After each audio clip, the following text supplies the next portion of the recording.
నేను ఫెయిల్ అయ్యాను. రేట్రా ఫెయిల్ అయితే ఆడవాళ్ళు కానీ హ్యాపీగా ఉంటావేంటి? నువ్వు మనిషివా జగన్మోహన్ రెడ్డివా? తమ్ముడు ఫెయిల్ అయిపోయినా ఇంత ఆనందంగా ఇంత గర్వంగా ఎలా ఉంటున్నావురా? నాకు 10 సబ్జెక్టులు పోయాను బాధపడ్డా, కానీ నాకంటే ఎక్కువ 15 సబ్జెక్టులు పోయిన వాడున్నాడు. 15 సబ్జెక్టు కంటే 20 సబ్జెక్టులు పోయిన వాడున్నాడు. అలా 30, 40. అప్పుడు నేనే బెటర్ కదా. నాకన్నం గారి 90,000 ఓడిపోయాడు. 28,000 వస్తే టైట్ ఫైట్ అంటారు ఏంటి అని అనుకున్న తర్వాత చూస్తే 90,000, 80,000, 60,000 వాళ్ళకన్నా మనం బెటర్ లేమని. వాడిని మినిస్టర్ గా పెట్టడం కాదు, వాడి చేతిలో మైక్ పెట్టడం కూడా తప్పే. గంట అరగంట కానీ ఇన్స్పిరేషన్ గా తీసుకుని నిన్ను గంటకి లేపి మరి కొట్టాలరా. రే వెంకటస్వామి, అన్నా నమస్తే. ఒక్క చిన్న హెల్ప్ చేయరా. ఏంటన్నా హెల్ప్? జాతకం చెప్పాలా? అదొద్దురా, సారీ రే. ఓం నమో వెంకటేశాయ. ఎప్పుడు ఎవరు విడిపోతారో చెప్తావు కదా. చెప్పినా అన్న సమంత నాగ చైతన్య, నేను చెప్పినట్టు విడిపోయారు కదా. ఎన్నాళ్ళు చెప్పు బతుకుతావురా అది? ఈ చంద్రబాబు పవన్ కళ్యాణ్ ఎప్పుడు విడిపోతారా? చచ్చిపోతున్నా వాళ్ళిద్దరు ఒకటిగా చూడలేక. అంటే ఒక పూజ చేస్తే ఎప్పుడు విడిపోతారో చెప్పొచ్చు, విడగొట్టచ్చు కూడా. ఏంట్రా పూజ?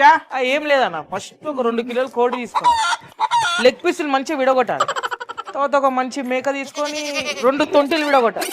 అది వండి కూర వండేసి ఆ పూజ ప్లాన్ చేస్తే మనం విడగొట్టేయచ్చు. అన్న పూజ గురించి ప్లాన్ చేయమన్నాడు రా. నువ్వు పుష్టిగా భోజనం చేయడం గురించి ప్లాన్ చేస్తున్నాడు. నువ్వు ఎన్నాళ్ళైందిరా తిండి తినక? ఆ TV5 మూర్తి వల్ల కోర్టులు కేసులు తిరుగుతున్నాయి కదా, నెలైందన్న తినక. నీకు సపోర్ట్ చేసిన ఎవడైనా కోర్టులు కేసులు చుట్టూ తిరగాల్సిందేనా? మన ఒక్కనే వెళ్తానారా? మీ పార్టీలో జాయిన్ అవుతానని. నీ పార్టీలో జాయిన్ అవుతా. మీ క్వాలిటీస్ నచ్చితే జాయిన్ చేసుకుంటా. ముందు మీరు ఎలా ఉంటారో చెప్పండి. నేను ప్రజలకు సేవ చేస్తాను. సేవ్ చేయడం లేదు, సేవ్ చేయడం లేదు. మొత్తం ఇసుక మాఫియా, లెక్క మాఫియా.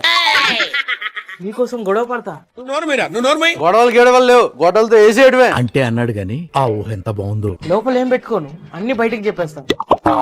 లోపల ఒకలా మాట్లాడతా, బయట ఇంకోలా మాట్లాడతా. నమ్మిన వాళ్ళకి అండగా ఉంటా. నమ్మితే వాళ్ళకే తెలియకుండా వాళ్ళ అండర్వేర్ మాయం చేస్తా. నేను పైసల కంటే ఫ్యామిలీకి ఎక్కువ విలువిస్తా. పైసల విషయానికి వస్తే ఫ్యామిలీని పక్కన పెడతా, పాతి పెడతా.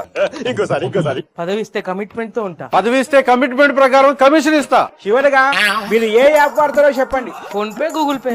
Only Paytm app. నువ్వే మా పార్టీకి హోప్. వచ్చాయి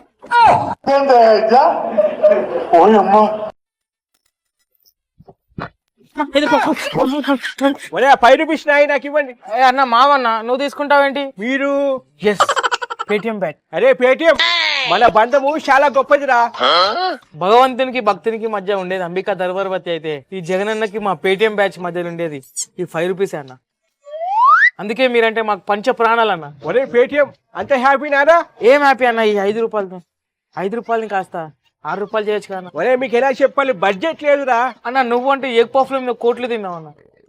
ఈ 5 రూపాయలకి ఎగ్ పఫ్ కూడా రాదన్న. నిజమే, అది ప్రభుత్వం ఉన్నప్పుడు. చుట్టుపక్కల వాళ్ళందరూ ఇంకా చిల్లర కోసం ఏం పని చేస్తావంటే, మేము పనిచేసేది కూడా ఒక చిల్లర గాడి దగ్గరే అని అది చెప్పుకుంటున్నామన్న. ఇదంతా కాదు కానీ ఈ గవర్నమెంట్ వీడియోల కింద సూపర్ 6 ఏవి అని కామెంట్ పెడుతున్నారా? ఈ ప్రభుత్వం సూపర్ 6 కూడా కంప్లీట్ చేస్తుంది అన్న, కానీ మాకు మాత్రం 6 రూపీస్ ఇవ్వవన్న నువ్వు.